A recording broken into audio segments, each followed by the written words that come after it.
Oke, selamat siang Bapak Ibu, selamat datang. Selamat datang Ibu. Salam kenal. Salam kenal Pak Rahmat. Iya, alhamdulillah sehat Ibu. Alhamdulillah. Ini Perbanas Institute ya menyelenggarakan Ibu hostnya Ibu ya. Siap Pak. In English ya. Oke. In English ya. Ya. Pak Stepanus ikut nggak nih Pak Step? Belum kelihatan. But probably we can ask Dr. Short. Probably he know a little Indonesian language, Dr. Short. Oh, I'm sorry. No, I know a little bit of. I know the Frisian language. That's the northern part of the Netherlands, and so I'm originally from that part of the Netherlands, and we do have our own language over there. So, ik wil ook wel Fries praten, je dat graag willen, en misschien kunnen we dan ook wel met elkaar praten. Maar inderdaad, dat ik al je horen talen praten, maar toen wordt het wel heel erg ingewikkeld. Dus dat lukt niet dan weer net. Wow. Okay, so probably we can use English, but if students have Indonesian question, we will also translate for you. Okay, we may start our session today by having video profile from Perbanas Institute. So everyone, please enjoy our video. Mas Aldi, you may start the video.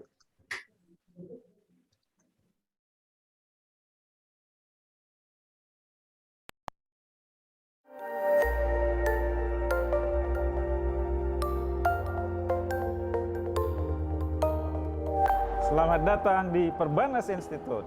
Fokus kami adalah pendidikan perbankan, keuangan, dan informatika dengan kurikulum yang inovatif, dinamis, serta mengintegrasikan pengetahuan teori dan praktek melalui proses pembelajaran yang menyenangkan.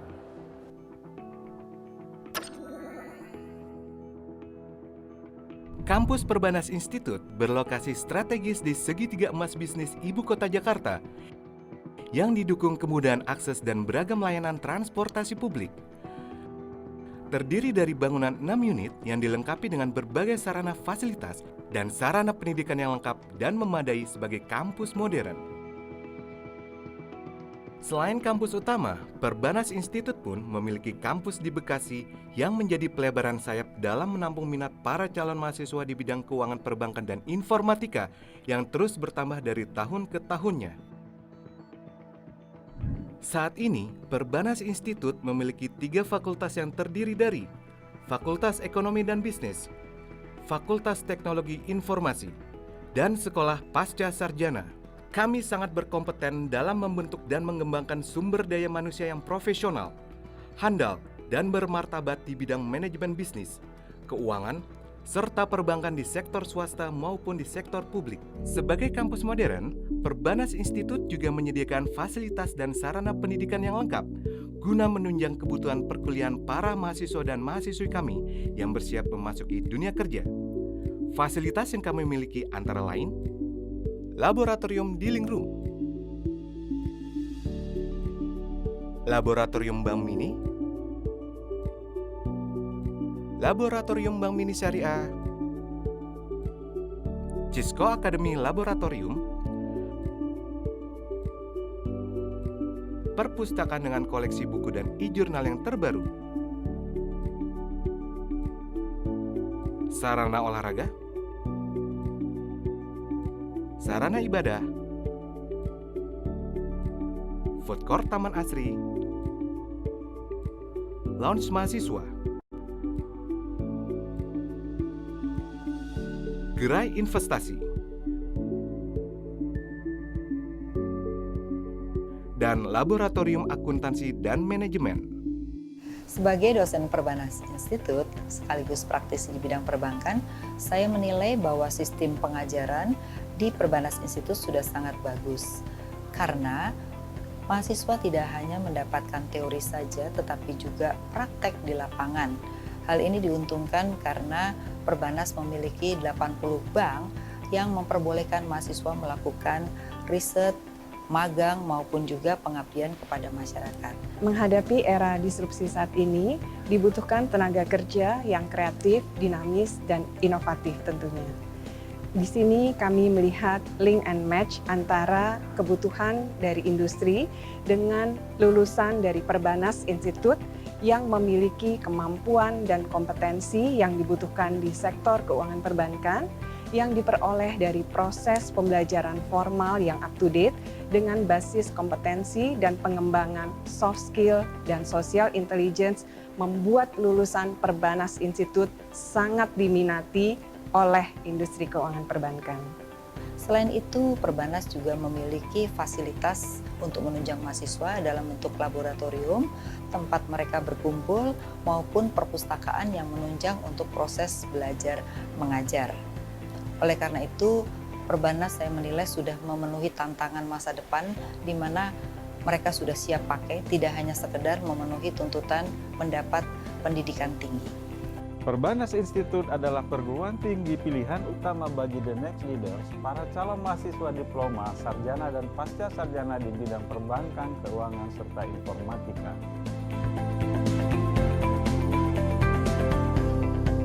Perbanas Institute. Envision your future today.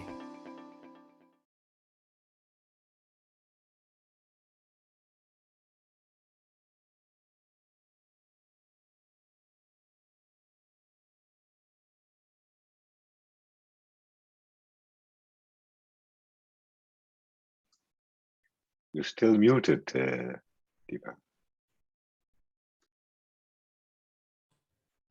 Thank you, Dr. Short. Please allow me to open the session again. Welcome. Assalamualaikum warahmatullahi wabarakatuh, everyone. And first of all, I would like to share a happy fasting because this is our Ramadan month. And to those who have missed midterm exam around this week, also we say thank you for coming in this session. And audience, student, lecturer, official, and staff of Perbanas Institute, please introduce my name. My name is Stefanur Amelia, lecturer of Perbanas Institute. And to begin our session, we have Dr. Haria Damarwidi Putra that will be make a welcoming remark. So Dr. Haria, I delivered the microphone and also the screen for you. You may start your welcoming remark. Okay, thank you, Ms. Tifa, for the time. First of all, on behalf of Perbanas Institute, I would like to thank you, Dr. Short de Vries. Hopefully, I pronounce your name correctly, and I'm sorry if I say it wrong. Okay. Thank you very much, Dr. Short, for your time and also for your willingness to share with us. I know that it's still very early in the morning in Netherlands. I think it's around maybe 8 o'clock in the morning. But once again, thank you very much for your time and willingness to share with us. The topic today is about privacy in metaverse and the use of NFTs. I think this is a very trending issues in Indonesia as well, and maybe globally. Particularly since last year, we start to hear about metaverse and then NFT and how people can make a lot of money from NFTs and so on and so forth. But I think the topic today is very important. It's about privacy, and mostly it will be linked to security of our data as well. Because when we're connected these days to the internet, the metaverse took place in the internet, and the integration of our individual information is now become less.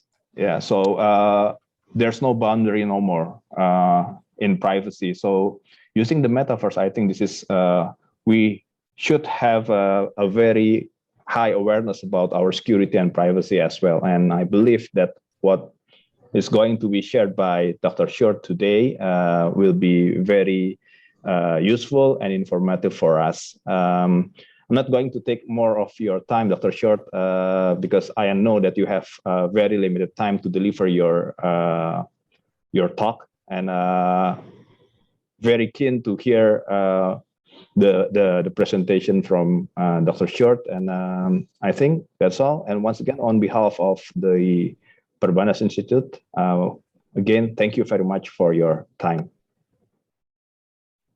Okay, thank you, Dr. Haria, and please take a little time to deliver the appreciation certificate of appreciation for Dr. Short. Dr. Short, please accept the certificate of appreciation from Perbanas Institute.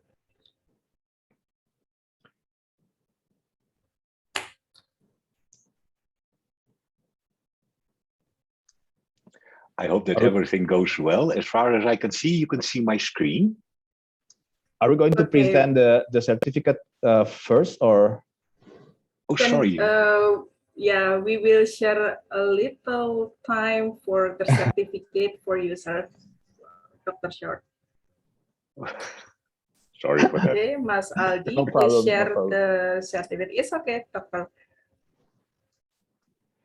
Okay, so Dr. Short, on behalf of Professor Hermanto Siregar, Director of Perbanas Institute, we present you with this certificate of appreciation for imparting valuable insight in general lecture series entitled with Privacy Amid the Rise of Metaverse and NFT. Once again, thank you very much for your contribution to Perbanas Institute.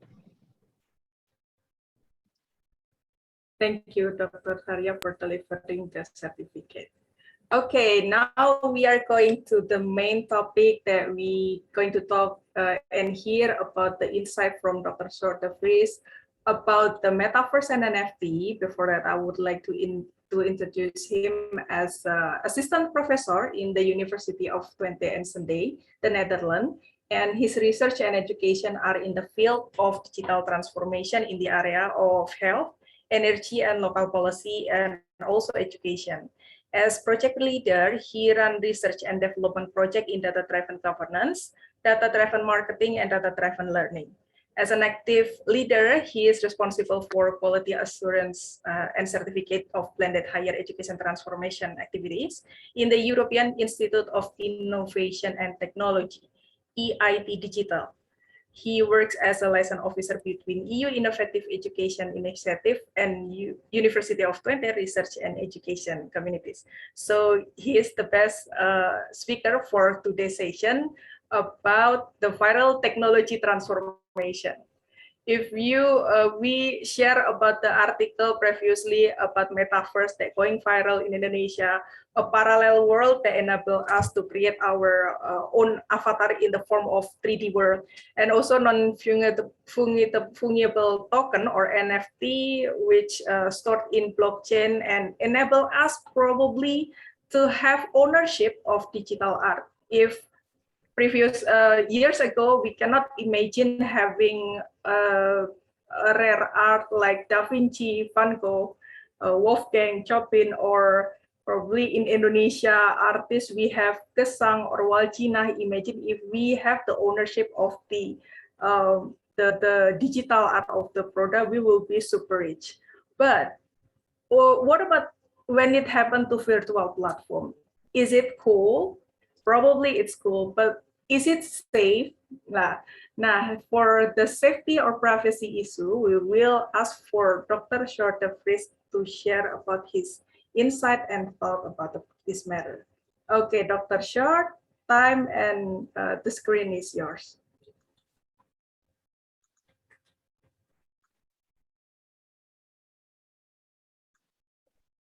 Well, now I have to check if I am not muted. So as far as I can see, you can hear me and you can see my screen. Is this correct? I don't get a no, so I assume that it works. I can hear you perfectly and your screen already. Great, yeah. Well, of course, I'm really honored to be able to say something about these kind of topics, because indeed we really appreciate them, and we work on these topics in many different situations, talk with students about all the latest developments in technology like the metaverse and also NFTs, and also related indeed to ethics and privacy and how to be a responsible professional. And so, yeah, I'm really honored that that I can, well, speak with you for maybe an hour about these topics. And well, before we we can have all kind of sharing ideas and questions. Maybe first a short introduction. And I indeed, if we have a topic like this, you can talk about it for hours. And indeed, we only have half an hour, so that's almost nothing. So I had to make many choices about what could we do. And so I took a few topics together, and you can see them in the title. And I think that the basic topic is the responsible professional. We are developing in a few European projects programs for this because we notice that technology is really moving forward. We as researchers and engineers are also responsible for the design of such technologies, but also for the use of these technologies. And they really are involved in our lives, these technologies, like the metaverse, for instance. So we have to take responsibility. We have to be responsible professionals, and that's not that easy because nobody knows exactly what it is. Also, we don't know that. But I would like to talk about two topics related to taking responsibility as a professional. That's the topic of ethics and privacy. Privacy. So, but maybe first a few words about myself, although we already had a great introduction, but indeed I'm doing all kind of things. So I work at my university involved in 7 or currently 9 projects, all related to digital transformations. And then, for instance, in the public sector, in education, but also in business, indeed.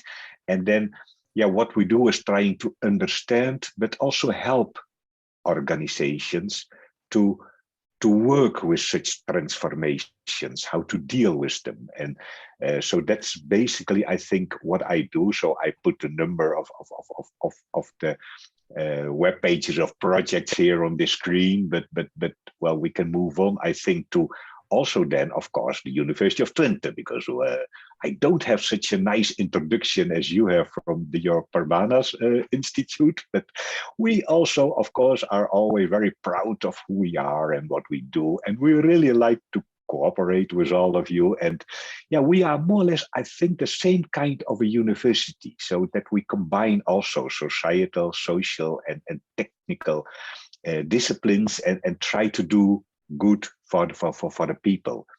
And for the ones who know a little bit about Europe, is we are located in the eastern part of the Netherlands, and so it's a beautiful spot. And I myself, so indeed I'm from Friesland, so that's the northern part of the Netherlands, but the Netherlands is very, very, very small compared to Indonesia. So we are almost nothing, as you could say, but still it's a nice country, quite crowded also. But we are located in a more quiet place of the Netherlands. So that's my University of Twente, and that's also Sjoerd de Vries. Maybe this is just a screen, but it reflects, I think, the topic of today. It's about life is changing, technology is changing. Technology, the use of technology, the things that we can do, how we do it is changing.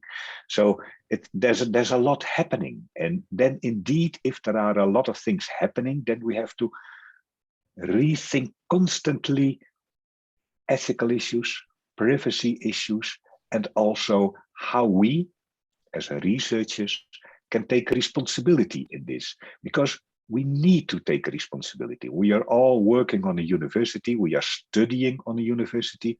So we need to take our responsibility. We are not just instruments. We are human beings that need to take our responsibility wherever we are going to be.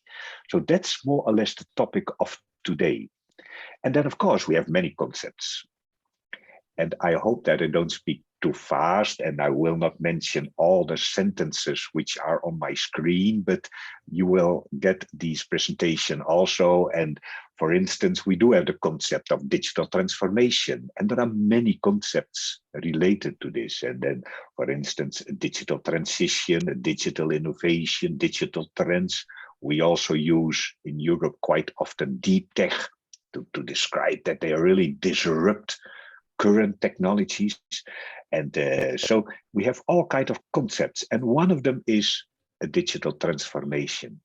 And we use this word to indicate that it is not just the use of digital technology, but that it is something that really changes our lives, that really changes our business, that we get new kind of a business, that we get new kind of procedures or channels based on the opportunities that platforms offer.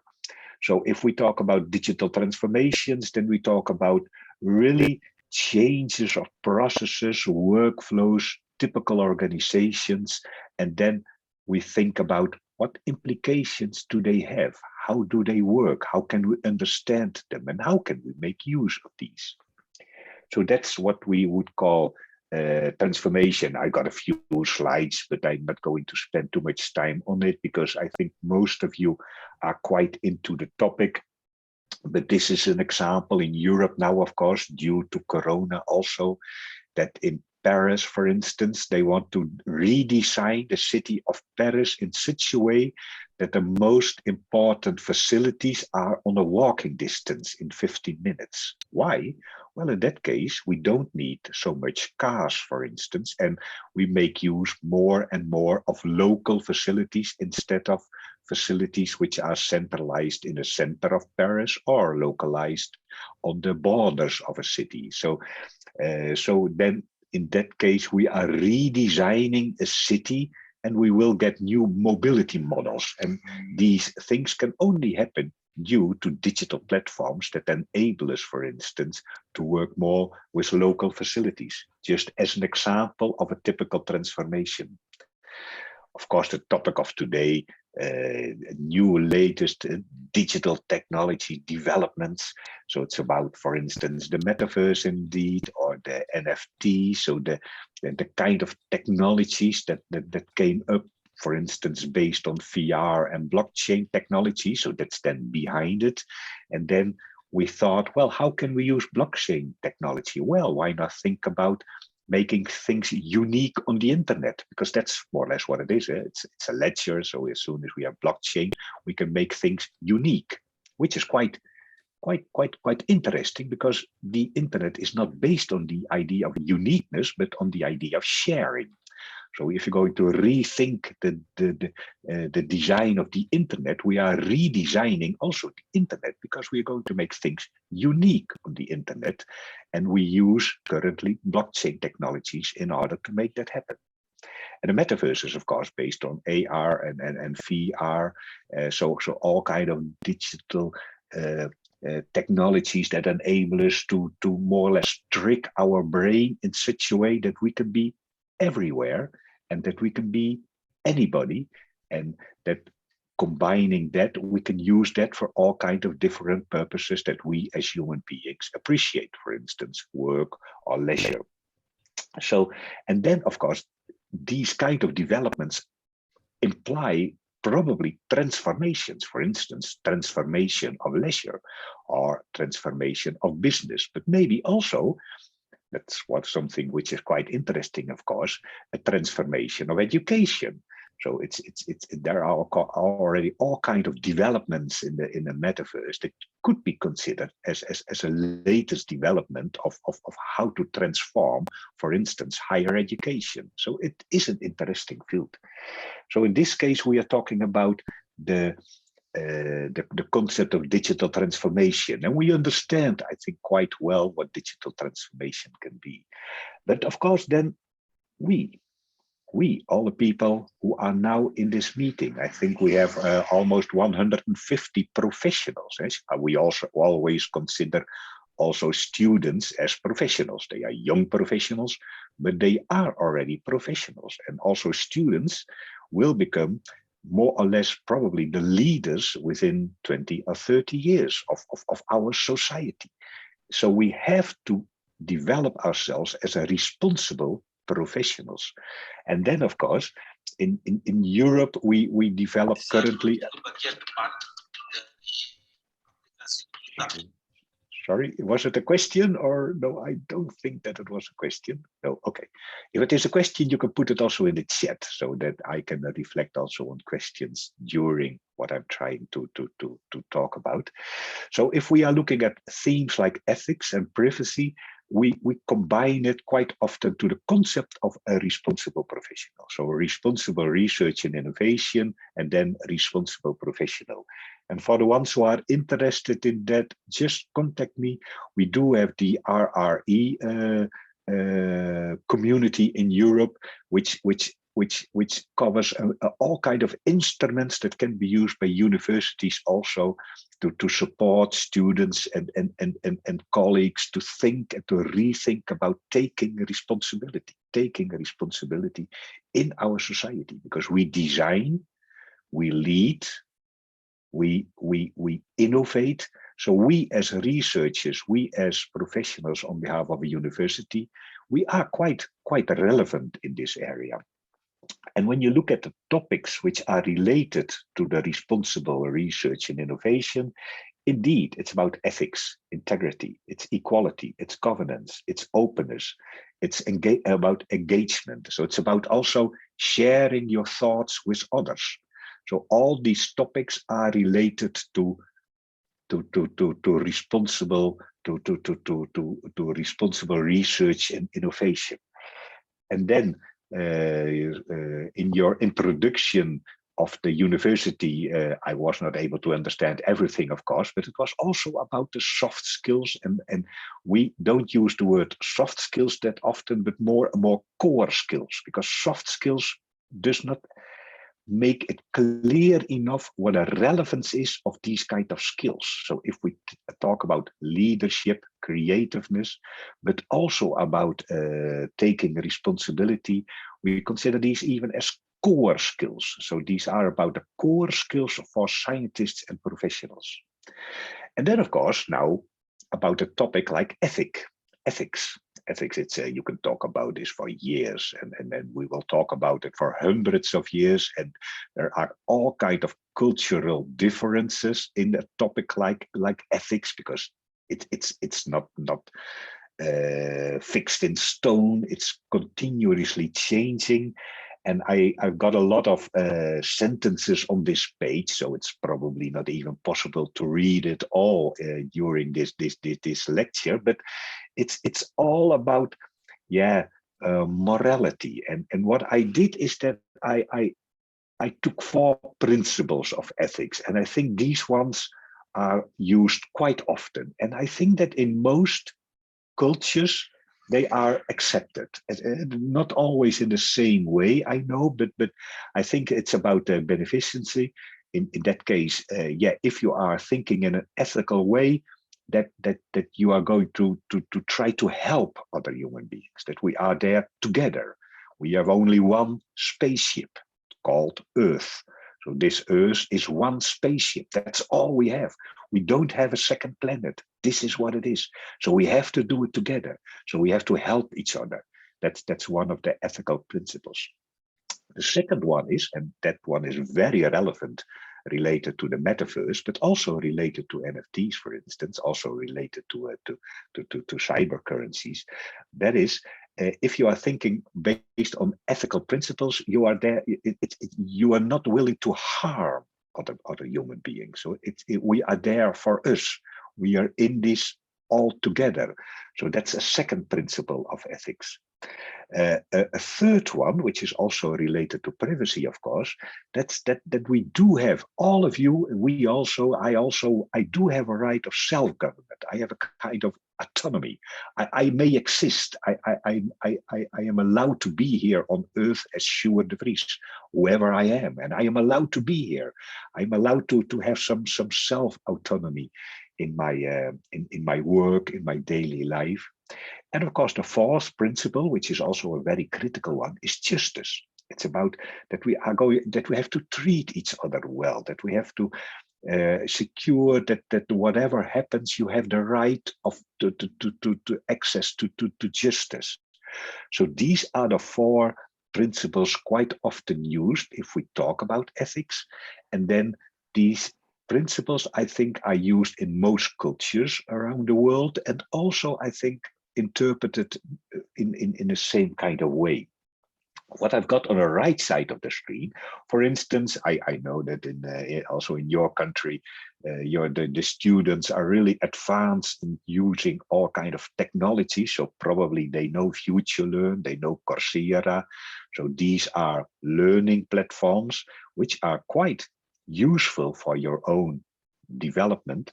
And you can find, for instance, one very interesting MOOC on the philosophy of technology from one of our professors from the University of Twente on FutureLearn.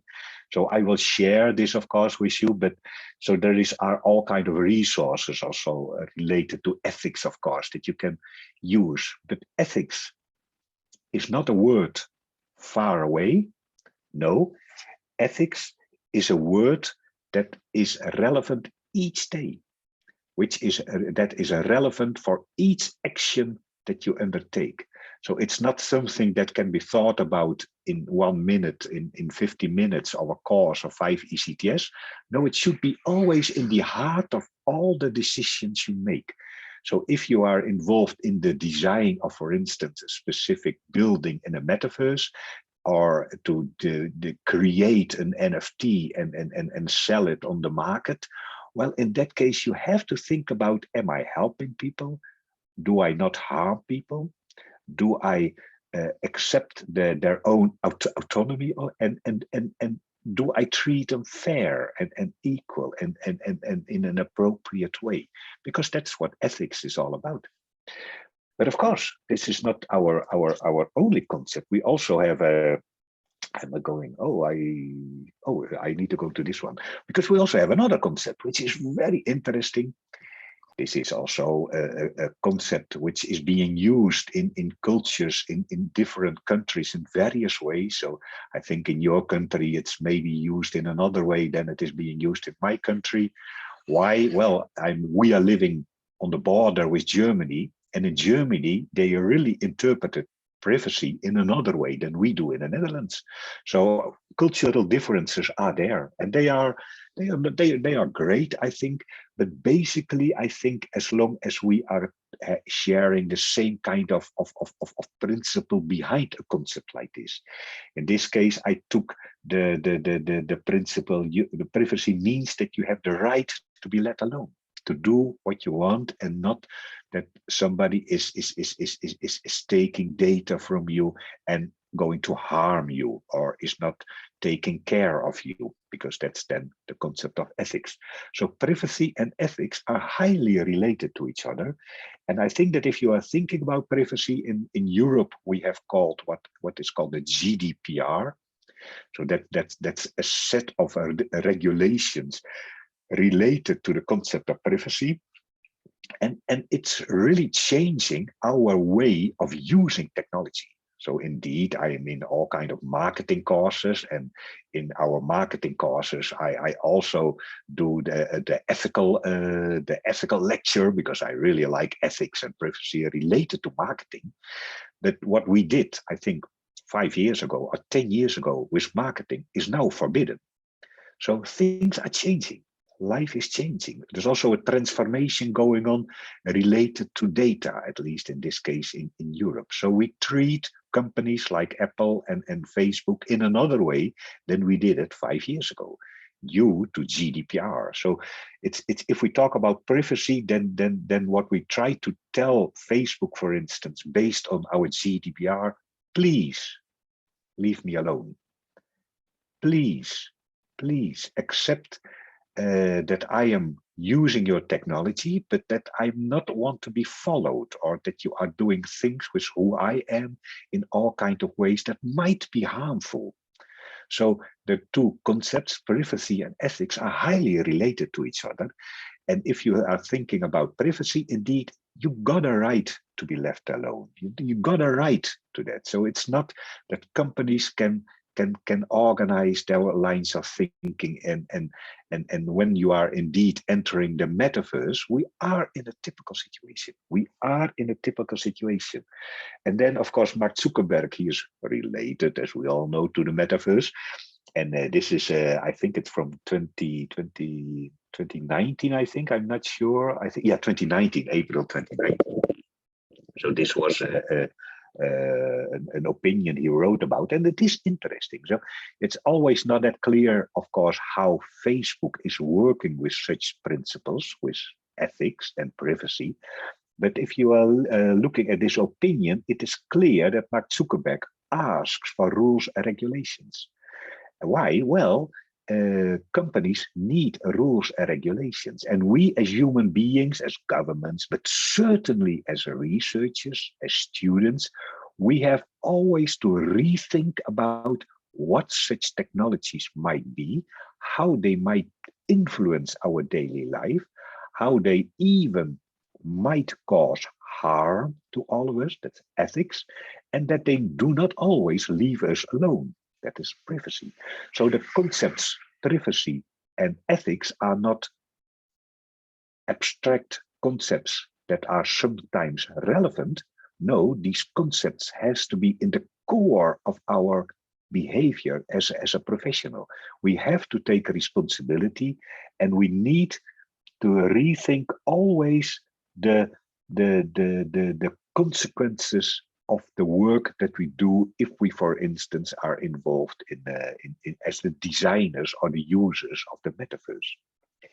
So when you continue to think about these two concepts, of the three, I think, digital transformation, as an example, the metaverse as a platform that will drive transformations. So if you try to see how we use the concept, a digital transformation is a transformation of, for instance, businesses based on the developments of typical digital technologies like the metaverse. Metaverse is in this case a platform.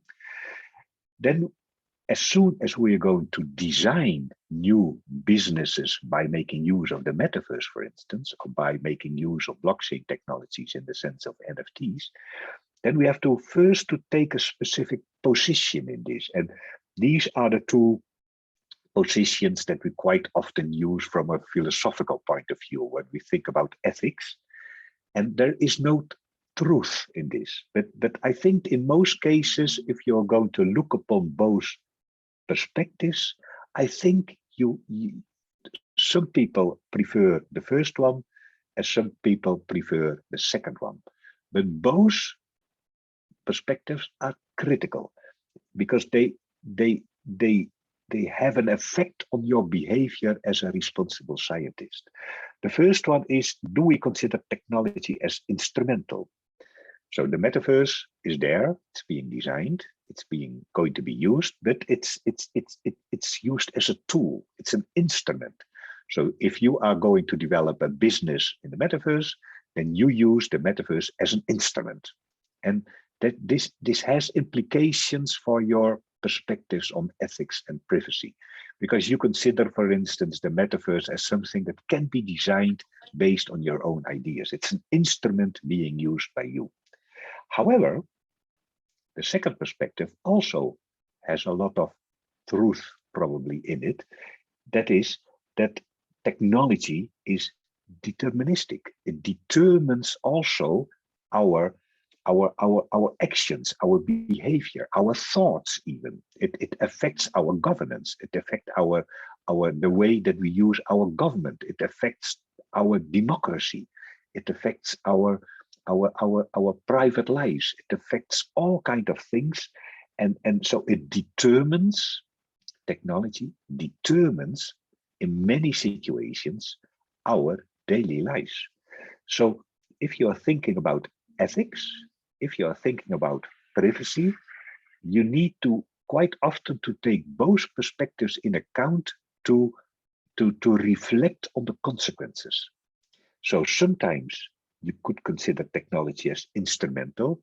So if you start your creative token shop in the metaverse, then you use it as an instrument. But you have to understand that the ones who are walking, living in something as called as the metaverse, that it is affecting their life. So, and both perspectives matter. So you always have to think about the idea that technology is not something which is happening over there. No, it is a tool, but it is also something that directly affects your behavior and your daily life.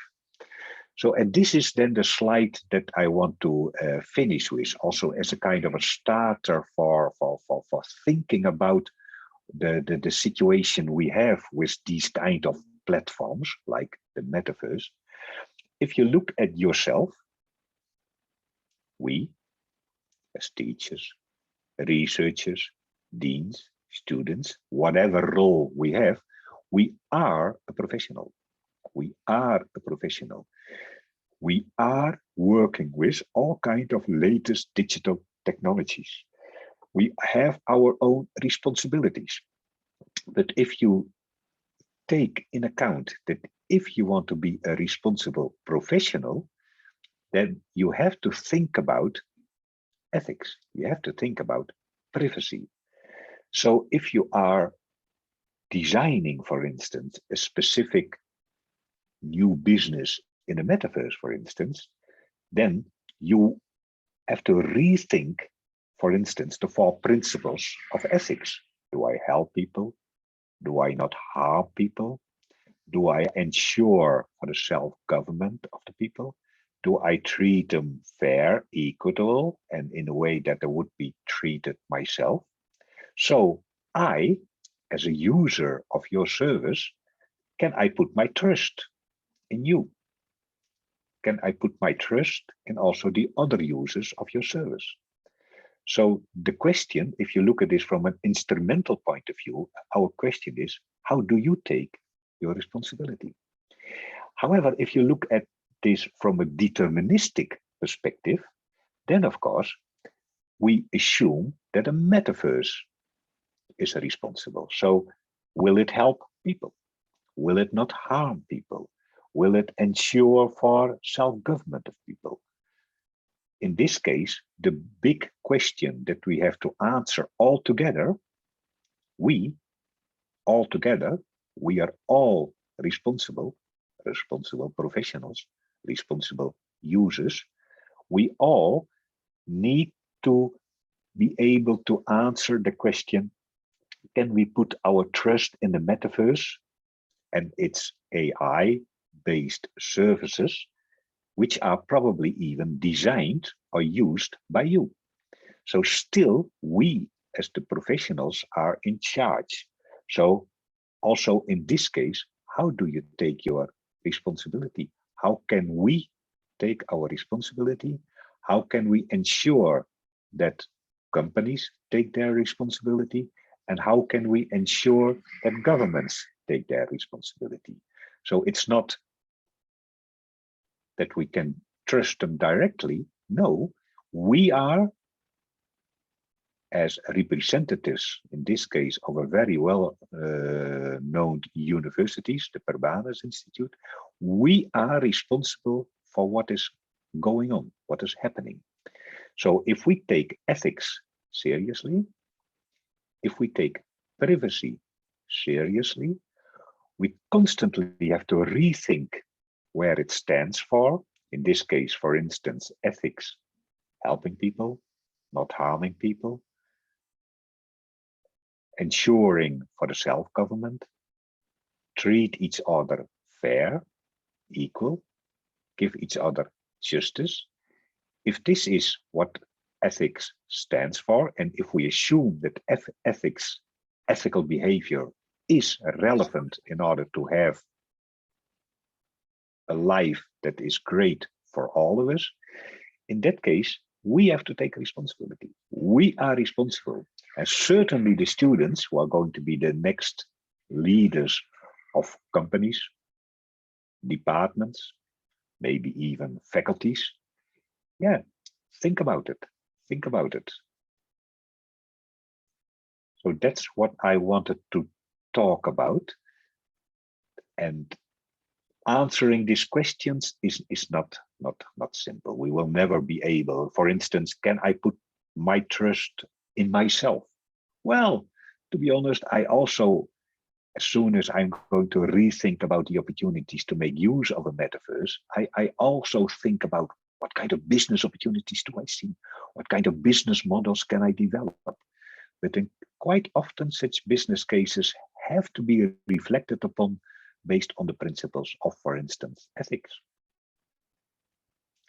So, as far as I know, I more or less spoke about this topic for 30 minutes, and I promised to do it in 30 minutes. So that's what I tried to do, because there are many more things to say, of course. But so if there are questions, there is already a question in the chat, I see. So what I can do is to answer the questions in the chat, Tiva, but maybe you want to take the lead in this. Okay, thank you, Dr. Short. What an insightful explanation, sir. And I believe if we experience as your student coming to your class in University of Twente will be very happy to listening to your explanation. And yeah, we have time for discussion. So for our audience in here, you may raise hand to ask directly to Dr. Short by raising hand before we are going to the question in the chat room. Feel free, everyone who wants to ask directly. Okay, while waiting the raising hand question, you can respond, sir, for the question in the chat box. There are many implications of metaverse and NFT on business economic sector, such as business innovation, new behavior of our society, but it's need access for internet. How metaverse and NFT will impact the people that have no access to internet? Probably that will be the first question. Dr. Short?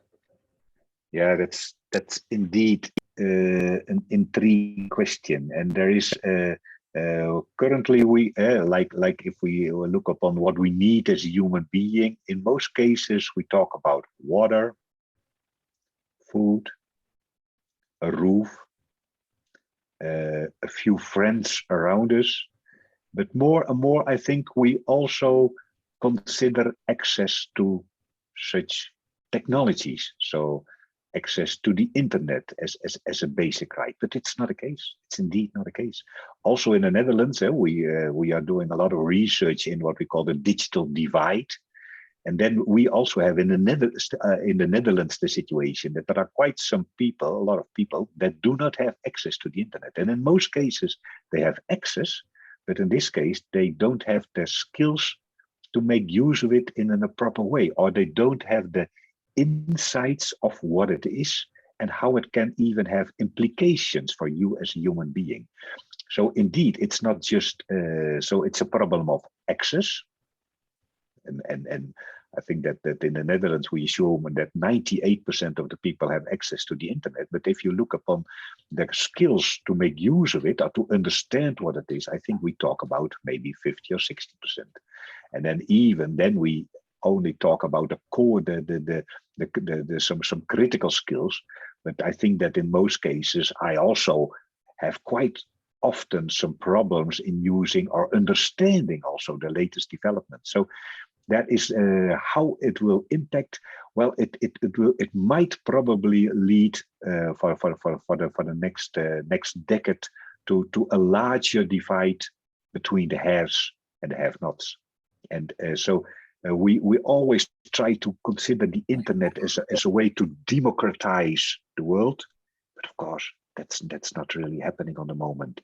And there are two main factors for that. We don't all have access, and we don't all, well, I would say, make use of ethical principles in order to rethink about how we are going to use the internet. So also that we do not always have the knowledge, the insights, or the understanding of what it is, so that we make use of it in a specific way, because we know all about the fake news situations. We all know about all the ways that we are tricked by media corporations, by politicians, but also by companies. We are in the digital marketing. And I know that most of the, I really like digital transformation of education. However, the most of the things that I have learned in order to transform education is from marketing, because marketing is really going far beyond what could be accepted in society by making use of data. So I think that quite often we have to restrict the use of digital in marketing. On the other hand, I learned a lot about the opportunities of making use of data in order to steer human behavior.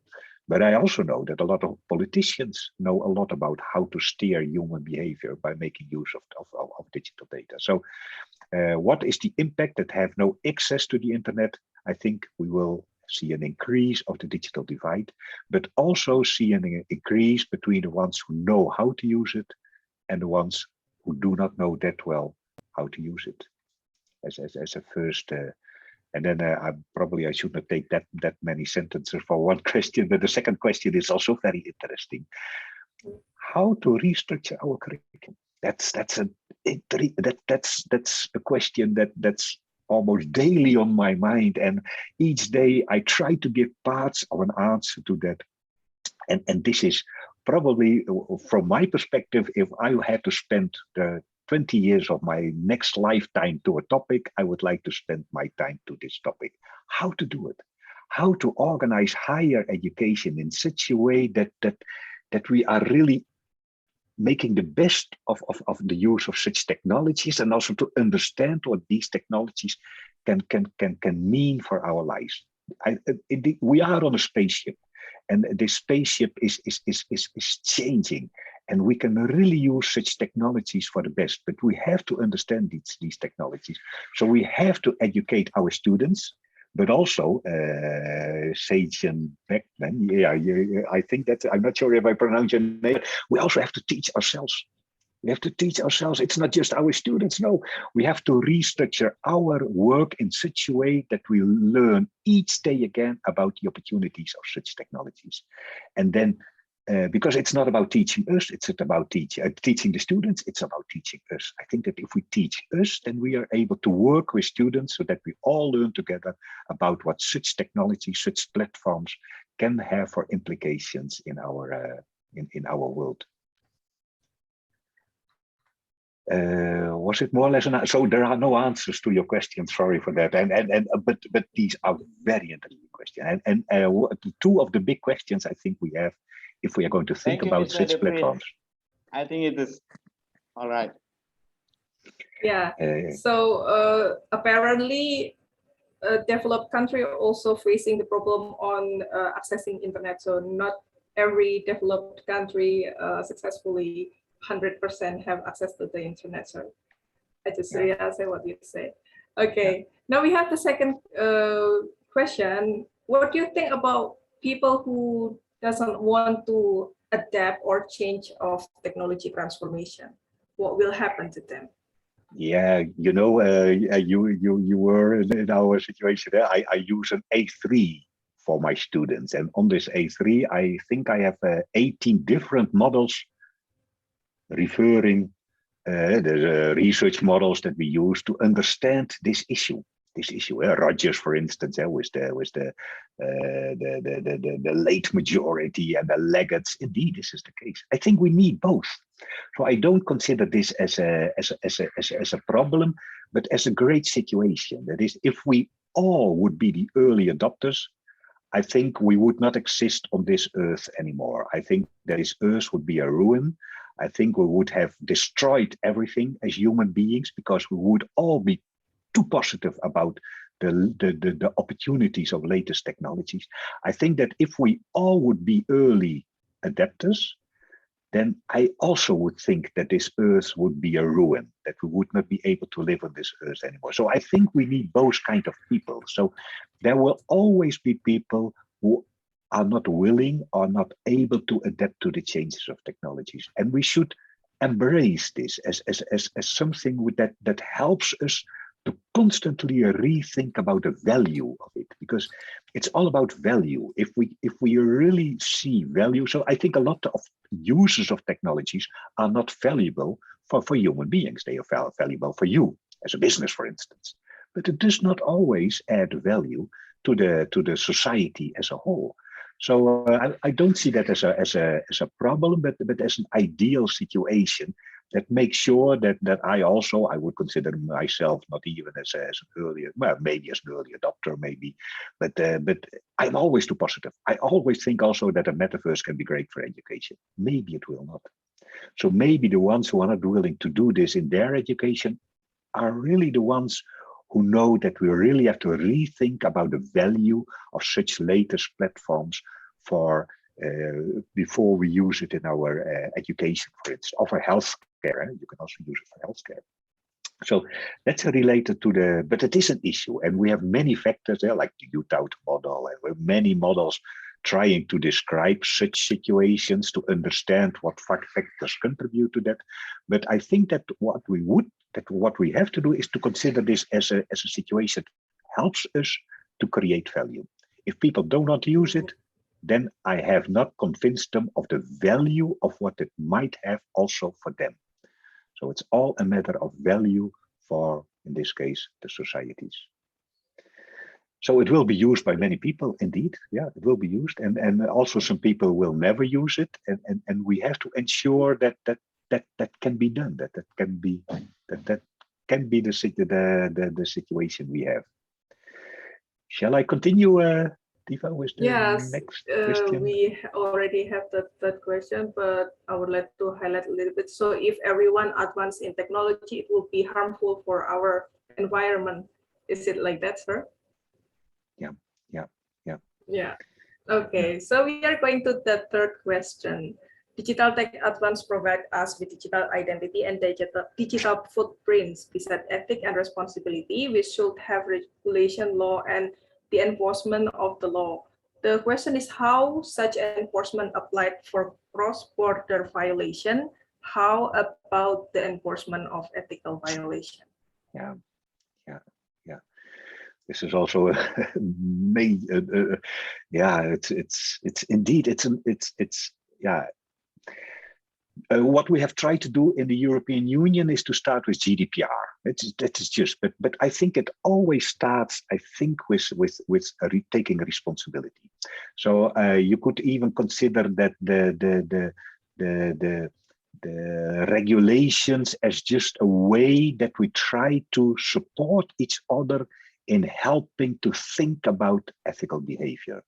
So, for instance, if something should not harm people, we have all kinds of regulations to ensure that we are not harming people. But basically, it is about, we have to look upon ourselves. So regulations should not, quite often companies, also in the Netherlands, tell us, but according to the regulation, I was allowed to do. No, Mr. Company, that is not the case. You are a company, so you are a responsible participant in our society, so you have to take a responsibility, and the regulations are just a way to help us to inform each other about, to support each other in order to implement these, etc. So looking at this from a cross-border perspective, in the European Union, we took a GDPR for the whole European Union, and all the companies who are willing to work in the European Union, like Facebook, they have to apply to these GDPR regulations, and it works. It works indeed, but it's not easy. And in most cases, our digital footprint and digital identities are somewhere. However, why not? I think that a big company could become the NFT, ensuring that on the blockchain, I can maintain my digital identity and digital footprint, and that I am the one who is allowing some parts of it to become shared with, for instance, Google or Facebook. So if you start a company like that, by making use of such technologies like, for instance, the blockchain, I think you could be in business. So you then can ensure that I am the one who is responsible for my digital identity, for my digital footprint. It's mine. So I have the right to be left alone. I am the one who decides about what to be shared with whom. That's not currently the case. Currently, Google asks me, hey, if you want, of course, this data is mine. It's my data, but of course, it also belongs a little bit to you. So sometimes you can delete, for instance, some specific data on the Google servers. But still, of course, you never know what is happening with all these kind of data, because it's already used by all kind of algorithms for all kind of, well, patterns. Knowledge, patterns stands for knowledge and insights. Patterns are not independent, they are specific insights, and I am part of all these insights, and I will never be removed from all these insights. They will always be there. So yeah, one of the things that could be done is, in this case, is that we take the lead as human beings again, that we are the ones who are responsible for our digital identity, for my digital identity, my digital footprint. That's mine. It's my house. And I am allowing people to enter sometimes my house. It's not from Facebook. It's not from whoever is currently trying to gather data about my behavior. So that would be a way to look upon this issue. So we have to change thinking about it. If there is a digital footprint, it's mine. If there is a digital identity, it's mine. It's not yours. It can't be owned by Facebook, by the metaverse. That we have to design it in such a way that that is impossible, that cannot be realized. And to be honest, NFTs or blockchain is made for this. It's designed to make this happen on the internet. So the internet is based on openness, sharing. Everything belongs to everybody. That's the basic idea behind the web. However, the blockchain stands for this is mine. This is unique. Somebody is owning it. So that is as a kind of a set of answers to a very intriguing and difficult question that we will never be able to answer, I think, but always needs a lot of attention in order to see how we can work with violations and ethical violations indeed also. So it's not really, to be honest, in most cases, I'm not able to answer the questions, but to express my understanding of the questions. That's probably what I do, and that we have to work on these questions, that these questions are very relevant, and that we will never have an answer to these questions. But if we are thinking to the use of metaverse, for instance, from an ethical or as a responsible professional, these questions always have to be asked and always have to be taken in account in our choices. Okay. Another question, sir? Still available for your time? Yeah, you can. Yeah, you can. Yeah, for me, it's okay. I've got reserved 9:30. Then there is a student waiting, but students don't always have a problem in waiting 10 minutes longer. So. Yeah, thank you so much. We have one question in Indonesia, so I will try to translate it for you. Plenty of tech developer careless about users' privacy as long as their product make money. For instance, there is game for kids who full of violation. Assault also happen in metaverse, and pop advertisements scam us. Who should responsible for this? Yeah, that's a problem. It's related to the earlier question. It's cross-border. It's if it would be in one country, it would be more easy, but it is indeed a cross-border situation. I think basically the designers, so the ones who are the creators of such a kind of business. So that's a responsibility. So we can't put it in the hands of the government. We can't put it in the hands of the judges. We have to put it in our own hands. So we as researchers, as professionals, always have to stand up, talk about it, debate it, and take our responsibility. This will always be the case, whatever we do.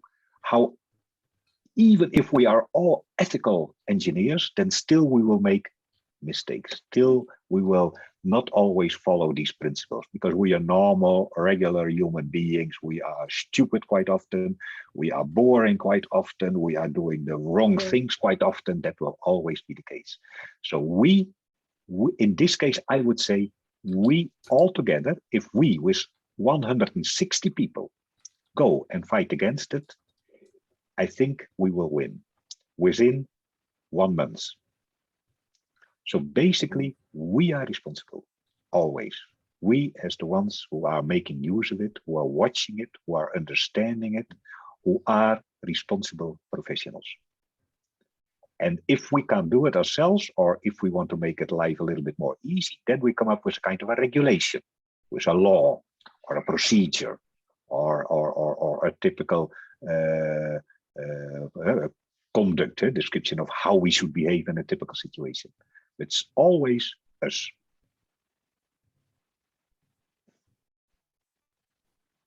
So come back related to the specific application on metaverse and NFT.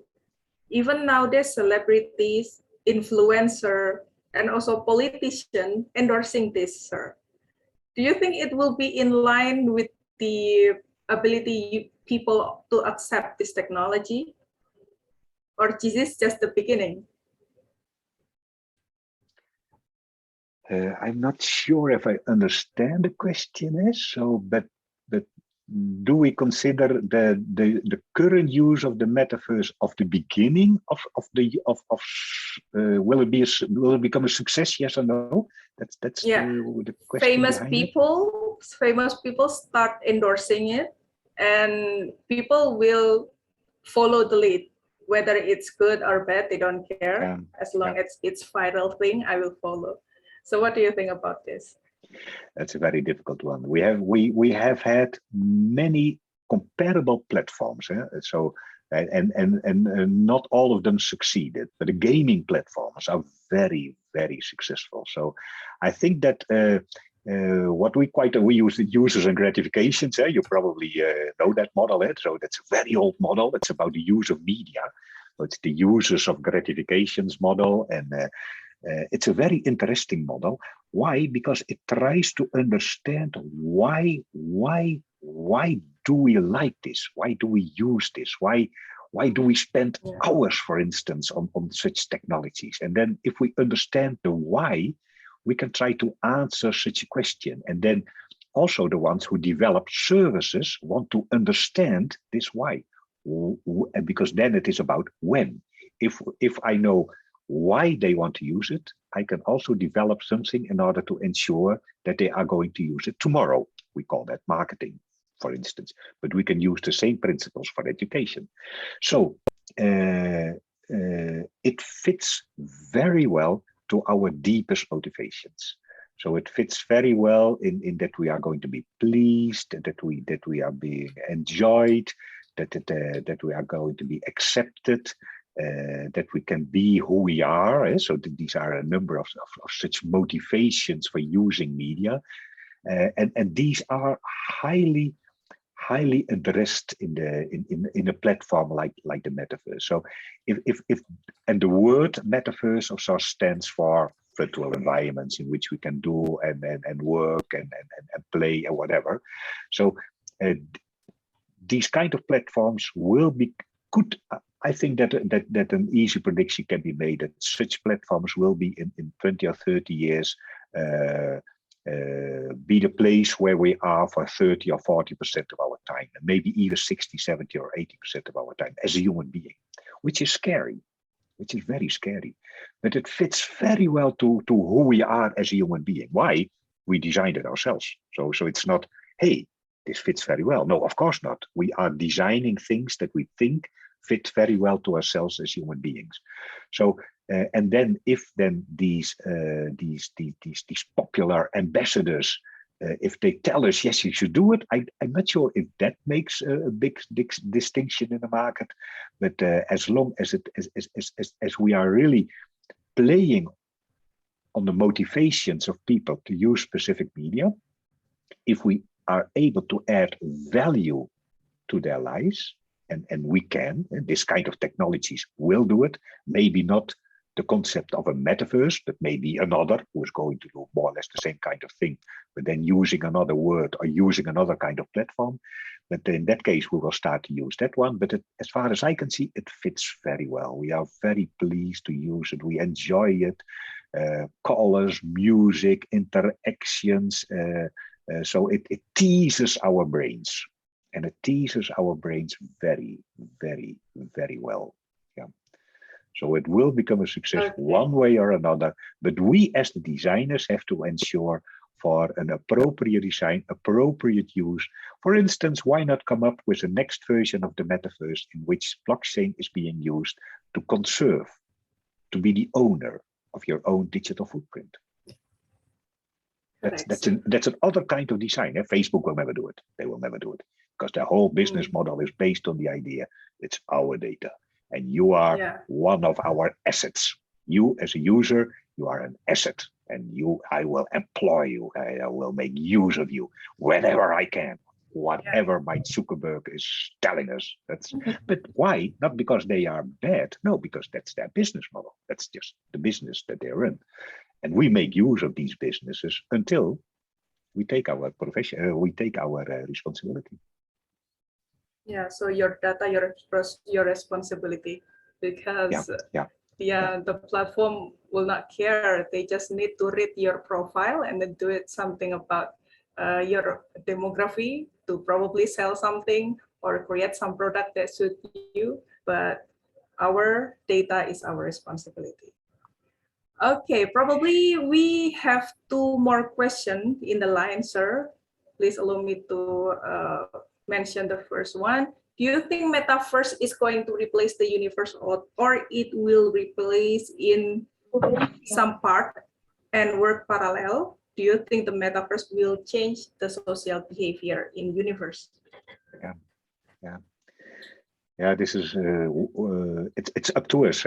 Again, if we take our responsibility, it's up to us. We have to make the choices and decisions. We were in work conferences earlier this week.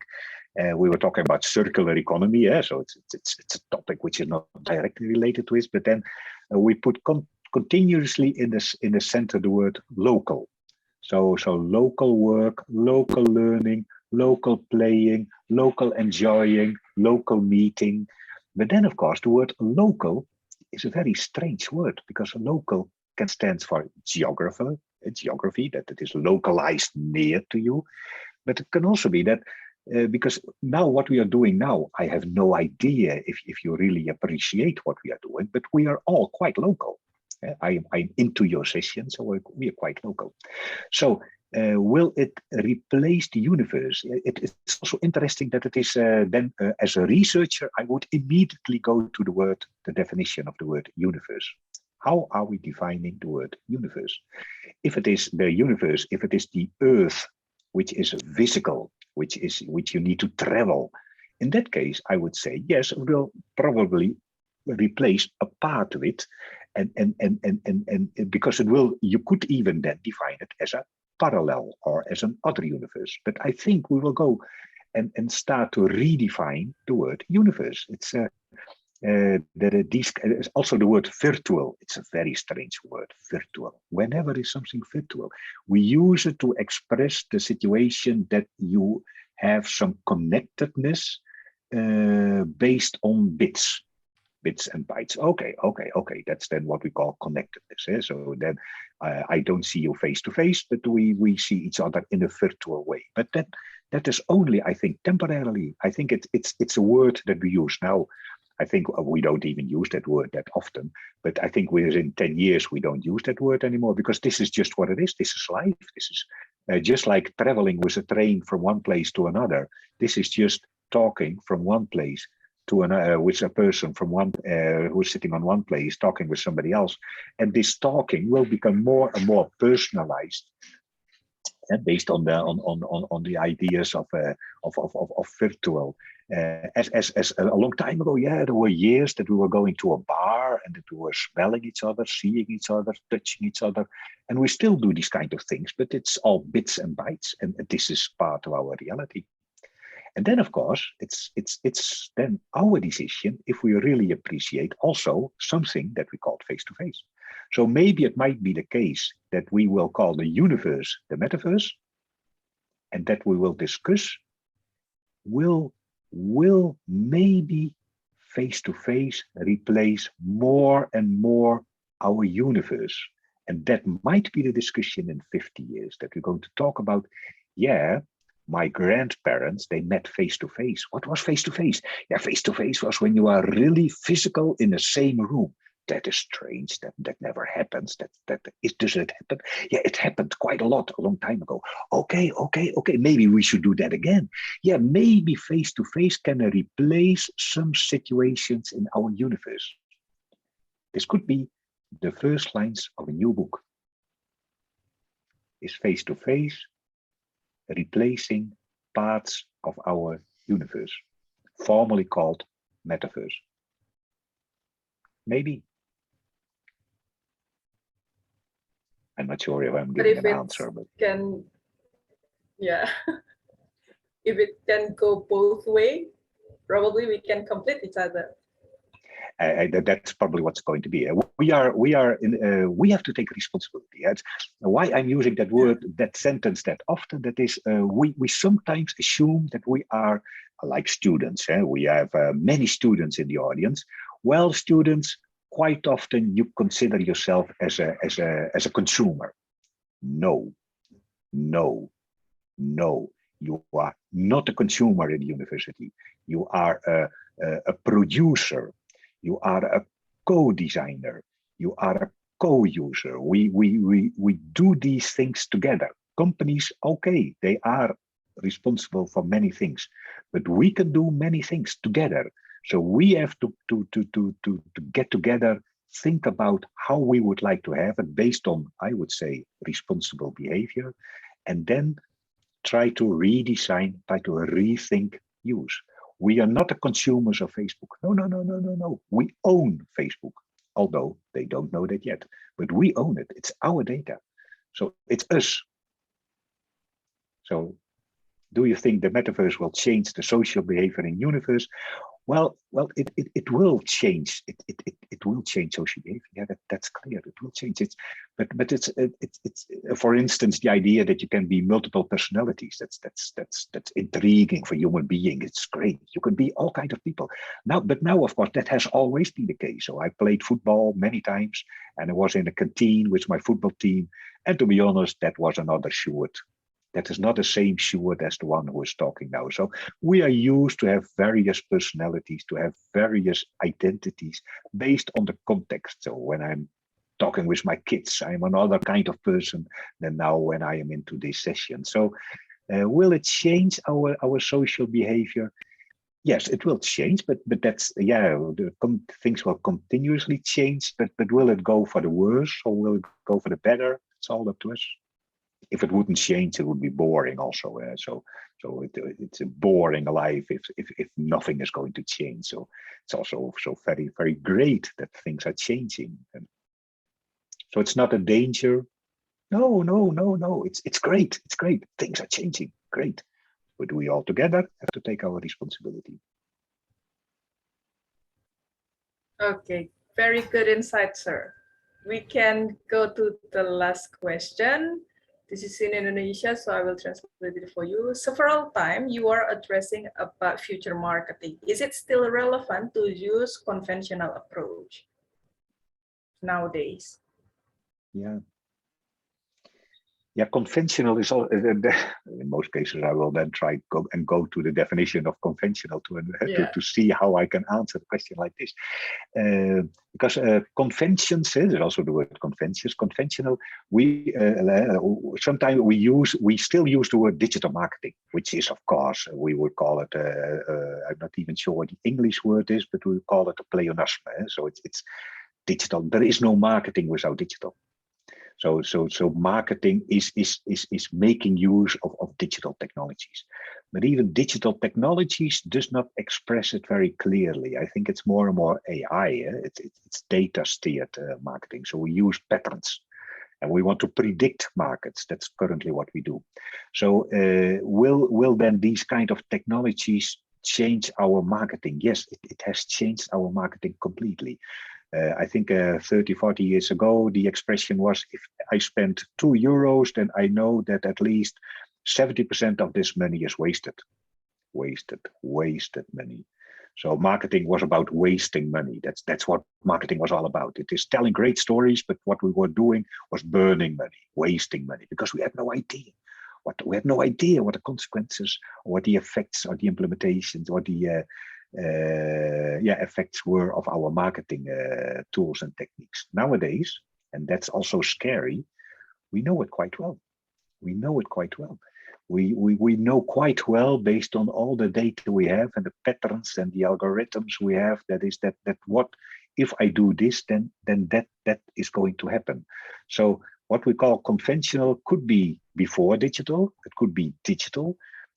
Currently, I would say digital and data-driven. I would call conventional digital, I think, and I would call current data. But the data, of course, stands for data science, and we are also involved in neuromarketing. Oh, it's very scary. Neuromarketing. Probably some of you are involved in neuromarketing. That we try to understand the deepest layers of our brains in such a way that we know how to trigger these parts, so that I can predict what somebody is going to do. And I don't even predict it, because I know what somebody is going to do, because I triggered some deeper spaces of the brains in which I was not even aware as a consumer that I had this part of the brain, called neuromarketing. If we would use this for education, it would be great. But if we use it for marketing, I think it's a little bit scary. So if we call this latest developments of marketing, if we use conventional for digital, indeed, everything stays. But as a marketeer, we know that we are really, really great in finding learning lessons from latest technologies and apply that in such a way that we drive forward our business. Okay, thank you for your explanation, Dr. Short. Are there? Yeah. Is there any, I think one last question, if you still want to have a session, everyone? I have 11 minutes. Okay, so I think it will be a good time for our session to be close the question. And I think that's all for today, Dr. Short. Very insightful moment, very insightful session, classes, or seminar. And probably to sum up for your explanation, I will say, like, future leader, be prepared. This is your era to be the user development of the text transformation. So not only the consumer or the person who gonna use the technology, probably you can also develop the technology and make idea, but not to only enrich yourself. Remember the ethical principle that Dr. Short mentioned earlier. Develop a technology that to help, not to harm, and self-government, fair, equitable, and appropriate treatment to help our activity and our job easier, faster, and probably shortcut the administrative use, so we can maximize the transformation on technology. And also specifically be careful in using metaverse and NFT. Is that enough for the summary? I have learned now that I could have done it in 20 seconds. Okay, thank you, Dr. Short, for your time, and say hello for your student who wait in front of your room, probably.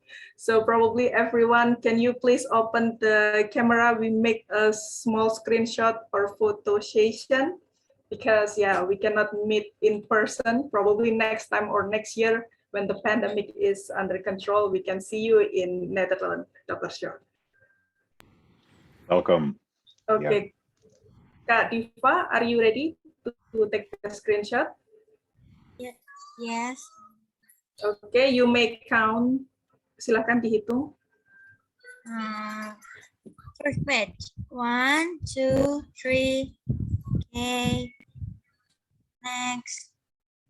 1, 2, 3. Okay. We have 4 slides or more. One more.